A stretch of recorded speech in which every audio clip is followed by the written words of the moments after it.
喂，早晨，歡迎又嚟到收睇邊度有邊個各位。近住年尾啦，公事私事兩邊都好忙啊。咁啊兩邊跑啦，就又拍錶，又要做翻即係跟翻屋企啲嘢啊咁樣啊。咁遲咗少少出片，同埋都呢排都出得比較疏少少啊，唔好意思啊。咁唔緊要，今集呢就數量多少少啊，同埋就俾翻個即係點講啊，個優惠大家啦，因為嚟緊後面會有幾隻錶咧，會有個換購價。咁本身嚟講個價錢都已經係好相宜，同埋都好實惠噶啦。仲有加埋有個換購價嘅。咁啊，希望大家一直睇到落去尾嗰度啦。即係今集咧唔會有啲乜嘢叫做話重點推介、強力推介。點解咧？可以話俾大家聽，今集啲錶全部都係好嘢嚟嘅嚇。即係睇下你本身手頭上有冇呢一類型嘅手錶。好老實講，今集嗰啲全部都係隻隻獨當一面啦嚇。嗱，先嚟同大家講呢隻面前皮帶錶啦，1000蚊上年包金嘅 Vulcan 窩路堅瑞士製造，100年老品牌嚟噶啦。咁依家呢個牌子咧，應該有冇錶出都好似記憶中都唔肯定喺冇度啦。有咧都係即係比較會出得疏少少嘅手錶啦，同埋又係嗰句噶啦。通常咧啲100年品牌咧，即係越做啲錶越少咧，越做越出得越疏咧，就通常兩個原因嘅啫，即係佢經營麻麻地啦，或者係俾啲其他嘅財團收購咗。咁一旦俾其他啲亞洲財團收購咗之後咧，自然不同晒啦，就唔係嗰樣嘢嚟噶啦。就你認識嗰個100年牌子嗰啲方向性啊，同埋佢嗰個獨特性，可以講話完全都已經唔同晒噶啦。嗱，呢啲咧就係原門正宗，亦都係最元祖、最有中古手錶，或者可以咁講啦，最有手錶特性、特質嘅品牌，最古舊嘅年代啦。31啦個尺寸，36.5個腳啦，16.5帶啦。嗱，香檳色嘅個面盤嚟嘅，殖民拉絲面啦，3692，4粒就做咗特釘，其他就做印刷釘。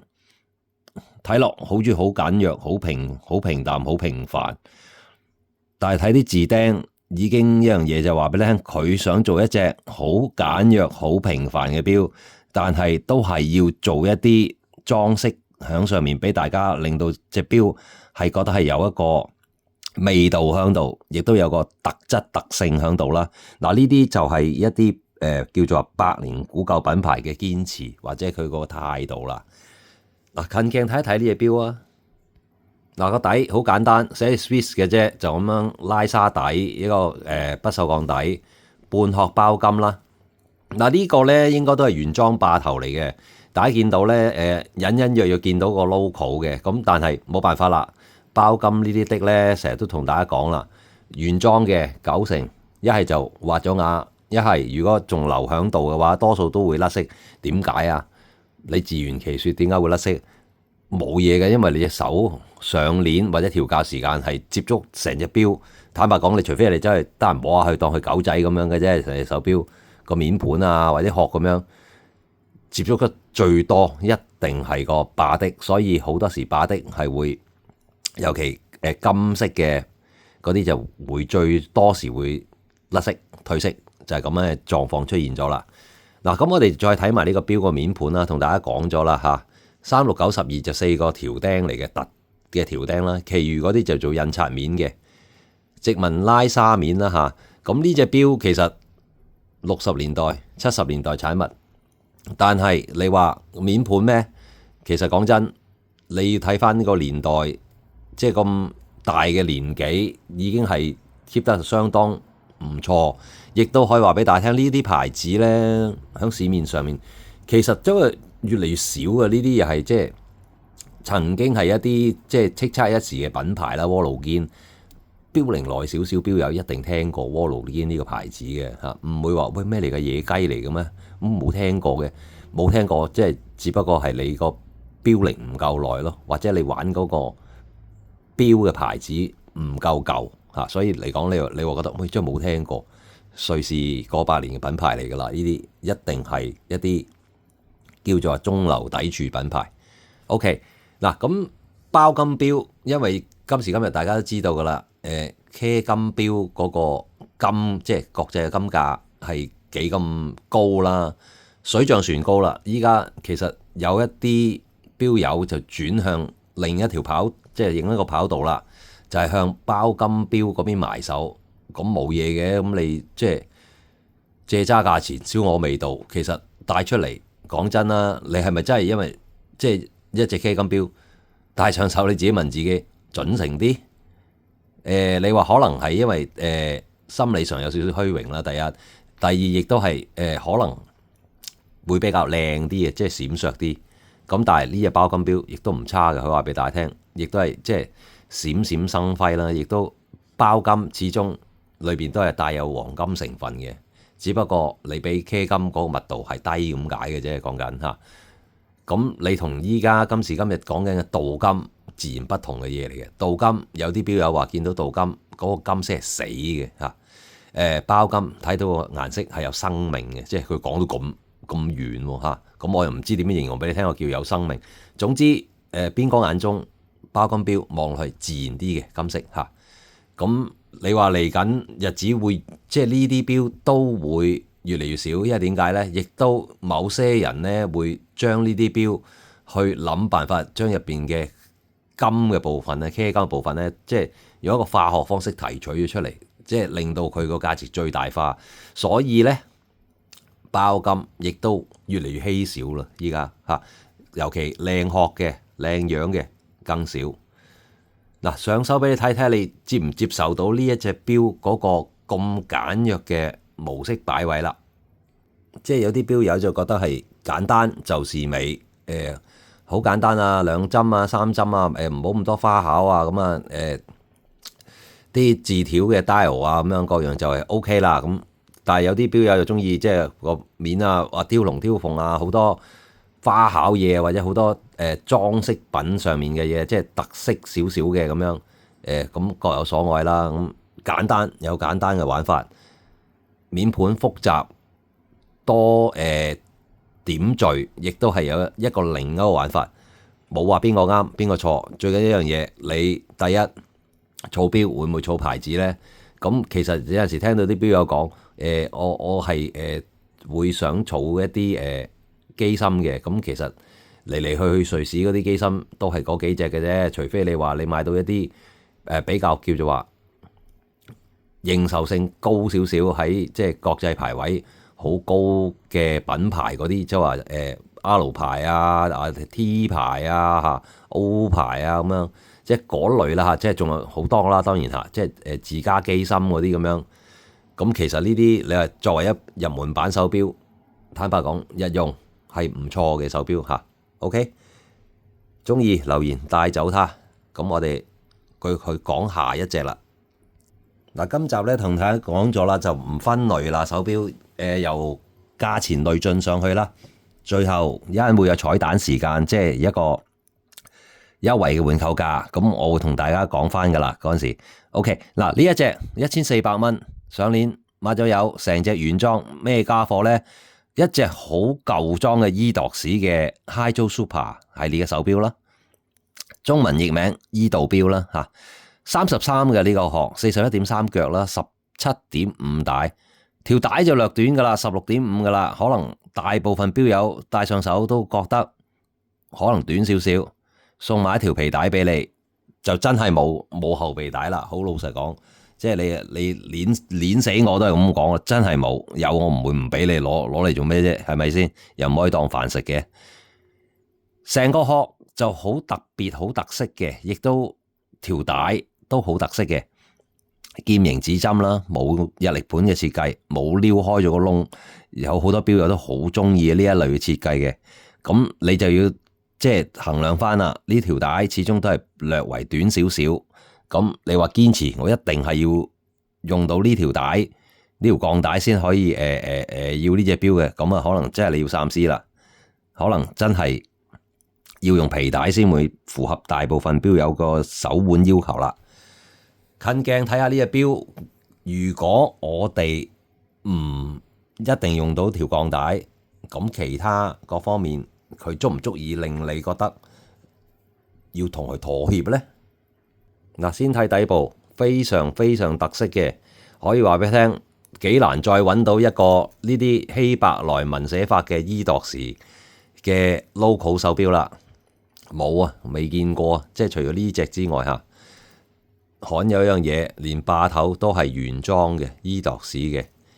嗱，呢個錶呢，條帶嗰個扣呢，亦都係用咗最舊裝 local 伊度時嗰個寫法嘅珠帶啦，嚇，一條米珠帶咁嘅格式啦。OK， 嗱，殼型同依家今時今日賣緊某啲牌子嘅手錶個即係個樣咧，個殼型都有啲似嘅。咁佢本身你唔使擔心一樣嘢，就話我如果配咗一條皮帶上去，隻錶頭會唔會細好多咧？大家留意翻一樣嘢啦，4隻特長腳嚟嘅，4隻錶耳啊，或者叫同埋一樣嘢，佢呢個角度係比較大啲嘅。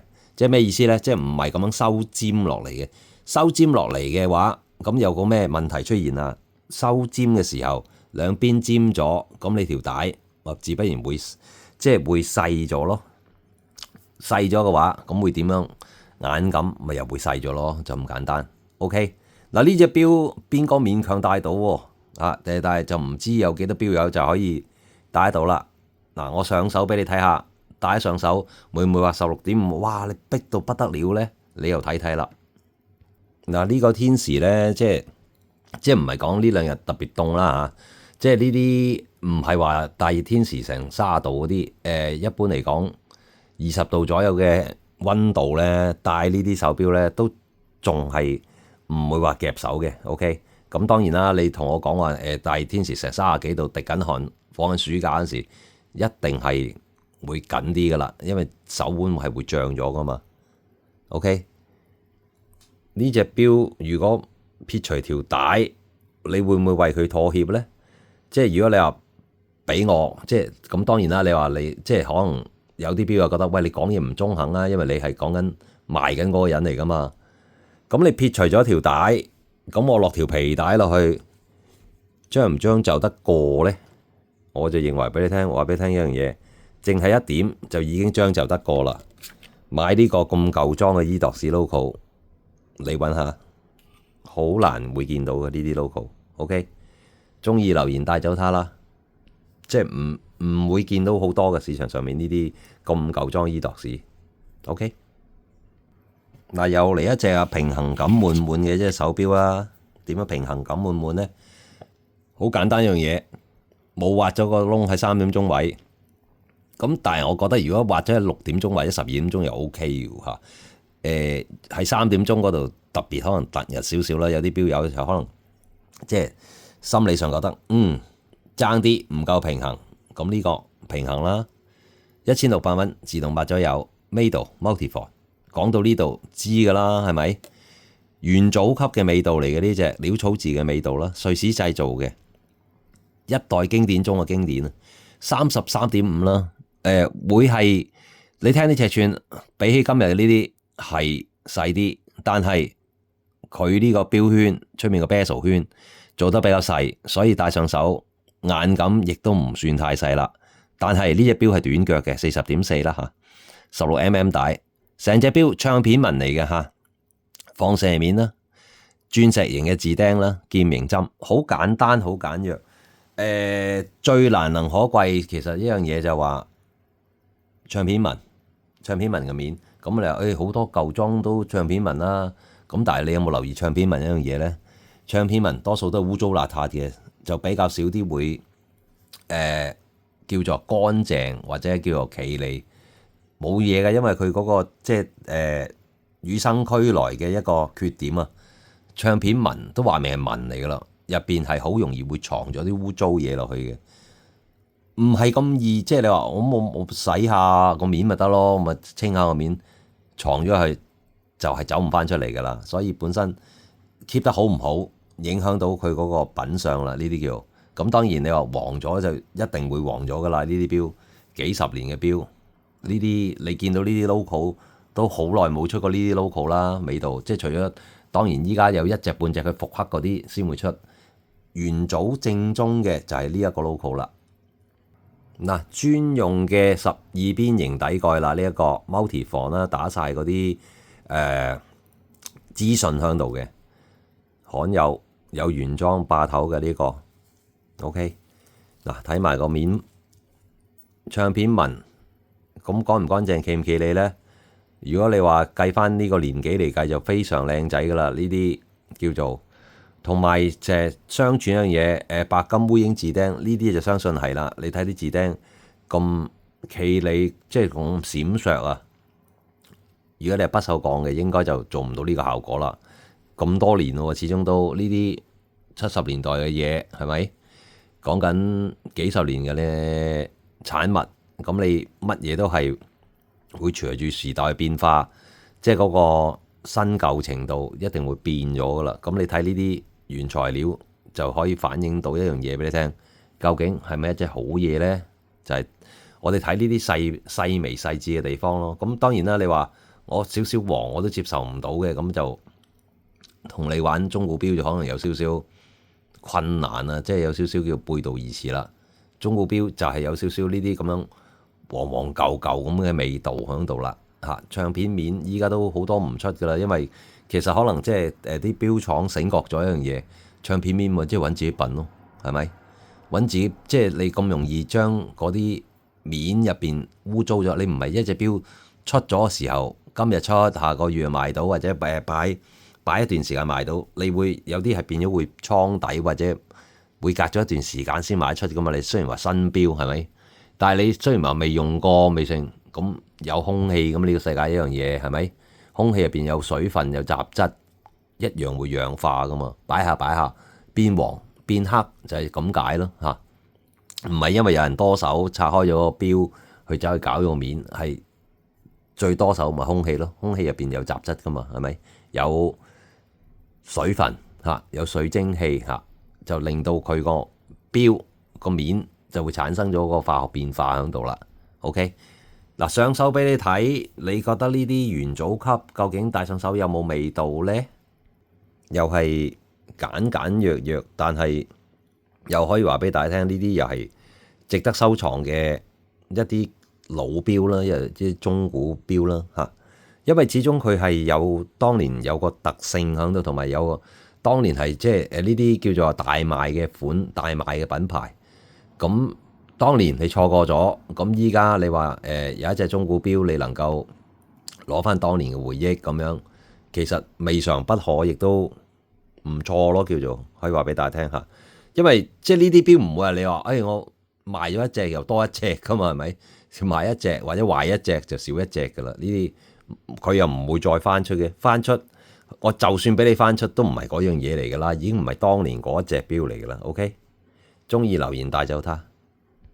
即係對於我哋呢啲本身都喜歡手錶嘅人士咧，其實有陣時你即係可以自己即係同自己去個心去交流下，去傾下偈。我買手錶，我係咪一定要好着重個品牌？定係究竟佢有冇玩味？或者其他因素價錢啊、品相啊、質素咁樣呢？其實可以話俾大家聽，好老土一句説話，通通皆是。但係問題，你會將邊樣嘢擺喺最前，佔個份額、佔個份數係最高嘅呢？好苦心自問，邊個玩手錶？第一唔係講嗰個牌子着手先。講嗰個好冇，即係好冇睇咯，或者叫話第一眼叫順唔順眼啦，係咪？或者第二牌子唔係因為佢牌子高級定低級啊？調翻轉頭罕有或者係叫做話本身收藏品裏邊，自己收藏品裏邊佔嘅份數多唔多咧？份額多唔多咧？一個因素啦，同埋。有冇玩味，亦都係一個因素啦。嗱，呢一隻錶咧，2200蚊，上年賣咗有包金嘅呢隻。呢隻咧英文名就唔識讀啦 ，Winala 就咁上下啦嚇 ，Winala，唔識啊，英文差。Winala 嗱，又係同頭先窩路堅同一個狀況噶啦，錶齡耐少少，錶友知噶啦，浪琴副廠。咁點解會有呢啲咁嘅產物呢？即係呢一樣嘢可以話俾大家聽。大家有冇留意一樣嘢？通常一個品牌佢有副廠嘅，就話俾你聽一樣嘢乜嘢咧？咁一係就係佢正廠當年係賣得好，聲譽係好，但係礙於可能價錢問題啦，佢一定要走嗰個定位係比較高級少少嘅，好多買錶嘅人士都唔能夠負擔得到，即係全世界最典型首屈一指係人都知嘅例子啦，R 牌同 T 牌啦，係咪？冇一個即係例子比佢更加貼切。當年Longines 手錶係好係出色，但係價錢亦都係唔係太多人可以負擔得嚟。開一個副線叫永亞華，嗱呢隻錶25.7嘅，哇好細喎，但係佢有36.5個腳，所以就並唔會太細嘅，16mm 帶啦，成個殼係全部摸到嘅一條一條紋嘅點講啊？一條一條紋嘅殼啦，方方地嘅面盤，好典型，亦都好有特色。依家唔會有人咁做嘅一個面盤，做咗2個工藝喺度嘅。大家見到個邊咧，其實係香檳金啦，中間係畫咗灰色，做咗啲塗料上去嘅方形。6點鐘位有一個小3針秒盤啦，其餘係做咗特字釘咁樣嘅。嗱呢隻錶其實你可以話佢好普通又得，你話佢好特別亦得。講咗等於冇講係咪啊？嗱咁啊睇下啦。嗱以前嗰啲手錶好多我都好興噶啦，白母底盤。乜嘢白母底盤咧？就係淨係寫 stainless 喺度啦。嗱睇個殼啦，全部係立體嘅，呢啲紋，你係摸到一條條嘅。呢個耳仔唔係牛角耳，圓圓地形嘅耳，見唔見到啊？兩邊都係咁樣啦。有啲人士咧稱呼呢啲殼型咧，因為咧呢個殼除咗喺呢個錶出現過咧，另外有一個牌子有隻馬嗰個牌子啦嚇，我今集一陣都會有佢嘅出現嘅。嗰個牌子佢都曾經出過呢啲殼。咁佢個殼嗰個牌子嗰個叫嗰個型號個形態就叫做法老王嚇，或者叫做埃及金字塔啊、獅身人面像啊，有啲人即係呢幾個講法。因為咧呢一啲橫橫呢啲咁樣嘅做法咧，呢啲咧就係恰好係個靈感就嚟自埃及金字塔上面嘅獅身人面像嗰個做法咯。所以呢啲殼型有另外一個叫法就叫獅身人面像啦。OK， 典型嘅小3針嘅擺位方式啦。小3針嘅手錶就更加舊、更加耐嘅，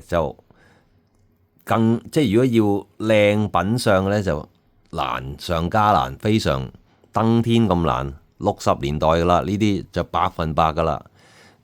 成個面盤你都見到係一點夜光都冇嘅做法啦。寫錶品相係相當唔錯嚇，咁加埋有個小3針方形嘅，有啲錶友知道方形嘅錶加埋小3針咧，就非常叫做少有中嘅少有。加埋呢個殼咧，我諗唔會見到有好多錶殼會咁樣做噶啦嚇。嗱呢條帶咧係一條尼龍織帶，因為本身手頭上冇啲咁幼身嘅帶喺度啊。你唔中意嘅話，你可以佩戴翻個皮帶上去啦嚇，因為其實之前好舊嘅中古錶咧，反而係唔係話同依家嗰啲潛水錶、運動錶一樣喎，飛行錶咁樣，反而真係用呢啲尼龍帶喎嚇。嗱咁啊，戴上手俾你睇下，如果呢啲錶用咗一條尼龍帶，嗰個味道又點樣咧？即係呢個錶如果配咗一個尼龍帶同埋呢個殼型咧，會唔會有少少卡仔嗰種味道咧？因為呢幾年啲卡仔咧，方形啲卡仔越細就炒得越癲，越細就越貴嚇。呢隻點都比卡仔大，可以話俾大家聽嚇，所以放心使用。就算男士嚟講都唔會話戴上手覺得哇，好細隻，呢隻係男裝嚟㗎，當年同今日都係叫男裝嚟嘅。OK，佢隻腳唔細，亦都突咗出嚟，咁變咗嚟講，你戴上手就唔使擔憂話會非常非常細啦。OK，呢啲幾特別幾少有嘅嘢咯，叫做話嚇。本身小三針已經係一個即係又係越嚟越少嘅產物，因為好多都壞晒㗎啦，小三針嗰啲都嚇。仲要你話 keep 到呢啲品相嘅，坦白講可喜可賀，即係揾多隻都唔多啊！你俾錢都未必揾到隻多一隻，即係叫咁嘅奇利品相咯。OK，中意嘅留言帶走它，幾好玩嘅呢隻錶，亦都有特色有品牌。嗱，今集超特價之前呢，最後一隻啦嚇，咁呢隻呢，就俾大家睇睇啦。呢個係有個盒喺度嘅，大家見到個牌子個盒個牌子，如果都應該約莫知道咩牌子啦。OK，嗱，呢隻錶包你唔會悶，亦都撞錶嘅可能性極低極低極低嚇。2600上鏈有盒，成係原裝嘅。Foreman 啊，中文名有幾個叫法，第一最正統叫梳曼啦。人哋官方嘅譯名，瑞士製造，又係百年老牌嚟噶啦。仲有一個牌子呢，即係佢呢個牌子呢，亦都有一個別名或者叫做話小名啦。大家唔知唔知道啦？佢個名好奇怪嘅，完全同梳曼係好似拉唔上關係。佢另一個叫法叫總統錶嚇，點解咁奇怪嘅？係啊，因為當年又係嗰句啦。呢個品牌曾經有我唔記得有冇記錯，美國總統曾經戴過呢個品牌，所以一啲牌子逢係一啲總統嘅級數嘅人士戴過呢，就好多時佢就特登將自己個名套咗落去，叫總統咁樣啦嚇。咁大家俾大家認知總統錶嘅模式或者叫法，最常見一定係 R 牌嘅 Day Day 啦，係咪？原來呢個牌子都係叫總統喎，別名。你同人講係總統錶，有啲人會調翻轉頭會講梳曼啊嘛，係咪？呢隻就係一隻大家都約定俗成，叫佢另一個叫法嘅總統錶。呢隻錶35.6並不細嚇，43.1腳啦，18.8帶嚇，黑色 T 面嚟嘅呢一隻 T 面咩事，即係咩年份？都唔使我講啦，係咪？藥膏字，佢呢啲藥膏字呢，其實應該我諗估計初頭應該係金金地色，依家已經變到好似有啲南瓜色咁樣啦，路軌圈啦。但係佢呢啲呢，出面係有夜光點嘅，喺出面嗰啲夜光點，靚嘅啲，即係叫做話仲係夜光點。咁當然啦，冇新嘅時候咁脹咁飽滿啦。咁但係你話甩咩又好似冇咩點甩，又係小秒針嚟嘅。最特別一樣嘢，大家見到呢隻錶咧係一隻飛行錶啦，但係佢竟然條帶做咗伸縮扣嘅，即係可以有延長功能嘅。嗱，我哋近鏡睇下啦，呢隻錶落足眼力，呢啲又係市場少見嘅手錶嚟嘅。嗱，見到啦。50S 唔知係咪50年代啊？呢隻 Limited Edition 啊嚇，1500隻嘅咋呢隻錶嚇，所以呢係第980幾隻咯。所以你話你撞錶嘅機會會唔會大呢？絕對唔會大。錶主話：哇！呢隻錶其實如果你話限量版嘅，其實價錢可以再高啲都仲得喎，但係，即係想大家多啲錶友可以接觸到啦，有隻錶玩下又特別少少嘅，經經濟濟咁咪好咯。OK，嗱，有個原裝嘅梳曼嗰個扣啦，同大家講咗噶啦，好鬼馬嘅。佢呢個扣咧係潛水雙安全扣嚟嘅。OK，咁拍翻落嚟，但係仲有一樣嘢就更鬼馬嘅，呢隻飛行錶，但係咧佢有個伸縮伸延扣嘅，見唔見到啊？係啊。呢度已經唔知伸長咗幾多出嚟啦！呢度哇都起碼都1.5 cm 啦，我估計。嗱，呢隻錶咧，大家見到啦，將介紹紙上面寫咗俾大家聽啦。鋼帶慣常地話俾大家聽有幾長嘅條帶，呢條帶依家喺呢隻錶上面呢條帶呢，加埋就18cm 嘅，18cm，哇都短喎，但係你唔使驚，仲有3格後備格喺度喎。嗱，仲有3格帶喺度啊，3格帶加埋起碼都21咯嚇。咁當然啦，你話你要你幫我加埋落去成條帶咁樣，到時先交俾我嘅，冇問題嘅嚇。呢啲其實好容易嘅事嚟啫。呢啲帶裝拆都非常容易嘅。OK， 嗱呢隻都算係一隻叫有牌子、有玩味，亦都係一隻鬼馬嘅飛行錶啦。點鬼馬法？淨係條帶嗰度已經足夠令你覺得佢夠鬼馬啦，係咪？飛行錶就竟然有呢個伸縮扣，咁以前嗰啲年代就真係唔會好多呢啲咁嘅奇怪嘢嘅。咁你今時今日乜嘢都有，係咪先？即係啲錶廠搞盡腦汁去，不停係咁加啲神神奇奇嘅嘢上去。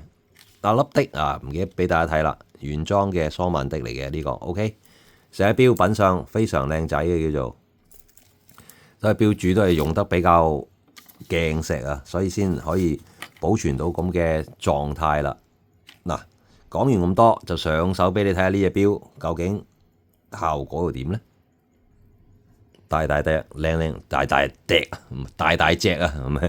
突然間黐咗脷根，大大隻，靚靚仔仔嘅嚇，35點幾都其實嚟講都中古錶都幾大隻嘅啦，叫做嚇35.56，同埋咧你呢啲有條帶，佢條帶本身咧叫做話闊少少，所以戴上手就唔會細嘅。呢啲其他牌子高即係高一線、高半線牌子咧，呢啲就價錢就即係爭好遠啦。如果呢隻 O 牌咧，一定唔係呢啲價錢，可以話俾大家聽嚇。有啲入到去即係求其呢啲款都過萬㗎啦，好多時都 OK， 仲要未必有咁嘅品相啊，咁嘅玩味俾你玩咯。嗱，中意就只得一隻嘅啫，記得快快脆脆留言啦嚇。咁嗱，各位留意翻啊，即係中意邊啲錶咧，就麻煩喺 YouTube 下面留言啦，就唔需要話即係私下嚟去 WhatsApp 話同我講留錶嘅嚇。OK， 因為有陣時好尷尬嘅，大家留意翻啊。如果你喺嗰個 WhatsApp 度同我講話，我要留邊隻錶，咁但係有錶友喺 YouTube 度留咗言嘅，咁基本上都俾唔到你嘅嚇。即係除非你話啊咁啱嗰隻錶，你話你要咁啊，但係未有錶有留言嘅，咁就可以安排同你交收。但係如果你話重複咗嘅，一定就以 YouTube 留言為先嘅嚇，因為即係大家都見到噶嘛 YouTube 留言，你 WhatsApp 俾我咁有啲錶友睇都唔知噶嘛 OK 嚇，所以咧都麻煩大家啦，喺個 YouTube 度留言啊，喜歡邊隻錶，亦都啦重複咁樣同大家呼籲一次啦，睇唔啱，價錢唔啱，款式唔啱，或者哇你把聲唔啱咁啊，我唔中意你把聲啊咁啊，都唔緊要嚇，唔好偷睇啊，好冇？大大方方入嚟睇，俾個 like 啊嚇，成日都同大家講，俾 like 唔使錢噶嘛，係咪？做個順水人情，何樂而不為咧？你開心我開心，咁有時間有成本㗎拍片嚇，你唔好成日覺得即係哇冇時間冇成本，你條友喺度噏下嘅啫嘛，你又做生意嘅，咁但係呢啲都係成本嚟噶嘛，係咪？做咁多嘢啊，各樣嗰啲，唔係求求其其一隻錶翻嚟咁樣，咁啊同你噏完幾句就賣俾你，係咪？做好多嘢噶之前，所以嚇當係獎勵又好，乜嘢都好，好冇？大家啊留個言，俾個 like 好冇？中意又好，唔中意又好，鬧又好，乜嘢都好嚇，可以嘅，即係良性嘅留言嘅，絕對歡迎嘅嚇。良性批評或者讚賞或者任何嘅留言都係歡迎嘅，都係期望大家去做呢樣嘢嘅。OK， 嗱，咁今集呢一啲全部都講完啦，跟住嚟緊彩蛋環節啦，換購價。知道好多錶友大家都即係有啲都想玩下陀錶，但係就可能又點講啊？覺得可能都唔係即係太細隻嗰啲又唔中意嘅各樣嗰啲。嗱，今集攞住換購價出嚟同大家去研究下，單買400蚊嚇，換購價300蚊。今集你任何頭先以上5隻手錶，任何一隻或者咁你如果你買5隻，多謝你啦嚇，一個錶友，任何一隻300蚊換購呢一個上鏈嚇，有埋條鏈嘅，呢個鏈嘅意思唔係上鏈啊，上嘅意思係上鏈啦，有埋條錶鏈喺度嘅。Sky 啊，呢個牌子21石添啊，呢隻上鏈都嚇個錶45.8個錶殼39，係講裏邊呢度，裏邊嗰個面盤係39。你話陀錶嚟講叫做話一個唔錯嘅尺寸啦。黃色錶面嘅嚇，呢個羅馬字啦，教堂針嘅。咁佢成個殼亦都有凹凸浮雕咁樣嘅嚇，我哋睇睇啦。有隻船咁樣向出面嘅，呢啲蘇聯錶嚟嘅嚇，鍍金嘅啦嚇。咁當然啦，你話啲金嚟講就比起當日一定係冇咁閃噶啦。OK， 入邊打晒花嘅嚇。OK， 乾乾淨淨靚靚仔仔啦嚇。換購價300蚊，單買400蚊。OK， 抵玩噶啦，淨係你話一個21石嘅陀錶已經值回票價，因為依家咧邊個見到出面有啲錶鋪賣緊咧，因為知道有啲錶友中意玩陀錶啊。其實依家有啲廠咧出翻一啲陀錶，但係石英嘅嚇，都唔止呢個價錢。話俾大家聽，一隻機械錶陀錶 OK， 中意留言帶走它嚇。咁如果你話你中意邊個組合嘅配埋嘅，記得清楚響底下度留言啦。咁我哋頭先嗰度嗰幾個嚇，頭先嗰5個錶嚇，中意任何一個咁配呢個嘅就只需要加多300蚊嘅啫。OK， 繼續去換購價。嗱，頭先咧有隻舒曼嘅飛行錶軍錶，又整到個軍錶俾你嘆下。但係呢隻咧換購價添喎，單買500，換購價400。石英錶，石英錶你攞嚟做咩啊？成日原裝，睇埋牌子先咧 ，Swiss Military 嚟嘅，瑞士軍錶啊，瑞士製造啊呢隻。咁瑞士又點啊？睇埋啲規格你就知點樣啦。35啦個錶殼，43.3啦，18mm 帶，成隻原裝嘅，黑色嘅軍錶面啦。睇埋呢樣嘢喎。T dial 嚟嘅呢隻 T 面嚟嘅，單日曆啦 T 面舊嘢嚟嘅，仲要加埋瑞士製造 T 面啊，行得走得軍錶，哇！咁仲唔係超值嗱？原裝錶帶原裝扣啊，咁當然個扣嗰度有少少花嘅嚇。嗱，個底嗰度亦都印咗瑞士軍錶嗰個 logo 10字嘅嚇。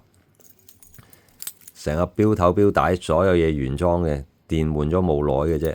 OK， 咁咪即係你起碼都可以用到1年半載啦。咁留意翻啦，面盤玻璃係有少少花嘅嚇，大家留意翻啦。如果你話我好介意佢花嘅，要品相要好靚咁啊，即係咁啊，可能同你個心目中個想法意向有少少出入啦。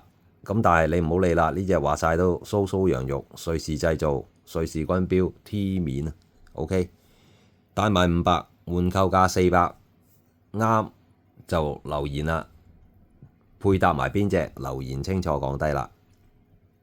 嗱，繼續啦，換購價繼續來啦。呢隻單買900，換購價800，上鏈抹咗有成隻原裝，咩嚟嘅咧 ？Auto 元祖嘅樂刀啊，印刷字面。呢隻仲係瑞士製造嘅樂刀，哇！樂刀你都咩？睇埋先啦，呢隻錶你睇下有冇佢嗰個特色，有冇佢可玩之處，一陣解説埋俾你聽啦。31.2啦嚇，比較細少少嘅舊裝錶嚟嘅，38腳啦，14.5大，哇！14.5係啊，但係呢條帶就足以令你着迷啦。凸字釘啦，放射紋面，特色錶帶。點樣特色錶帶法咧？你睇條錶帶，可以即係講得即係難聽少少，或者叫做講得大少少，淨呢條帶都值呢個價錢。嗱，睇啦，帶冚細冚嚟嘅，睇埋條帶身，睇到端倪未啊？再睇埋呢邊啦，睇到端倪未啊？知道唔知道點解話俾你聽？淨係呢條帶都已經值呢個價錢啦。呢條係一條夾扁帶，大家睇翻啦。大花嗰條夾扁帶呢，就係咁上下嘅樣嘅夾扁帶嚟嘅。咁一條大花夾扁帶冇佢咁靚仔嘅，都講緊係要幾千蚊，淨係條帶。咁但係呢隻錶幾百蚊，你可以玩到呢個效果。咁你係咪淨係玩條帶都已經值回票價？咁但係你隻錶唔行㗎，唔喐㗎，唔係喎，精精神神靚靚仔仔嘅喎，所以就話攞嚟換購嘅啫喎。但係一樣有佢嗰個好玩，亦都有佢值得去收藏佩戴嘅地方啦。你話呢隻錶，亦都嗱，今集就無獨有偶啊，好多錶都係冇日曆盤嘅。嗱，呢隻其中一隻啦。OK， 嗱，咁呢隻錶就最緊要一樣嘢，就上手俾你睇，效果又如何啦？嗱，呢條帶我度咗出嚟咧，成隻錶係17cm 嘅，但係可能咧即係鬆咗，即係度嗰陣時。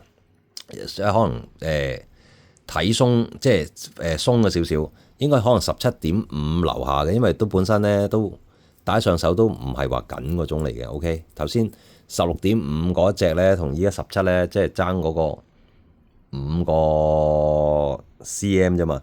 咁5 cm 嚟講，正常計就唔會話即係爭咁多嘅。OK， 嗱，呢隻一流啊，亦都即係可以話俾大家聽。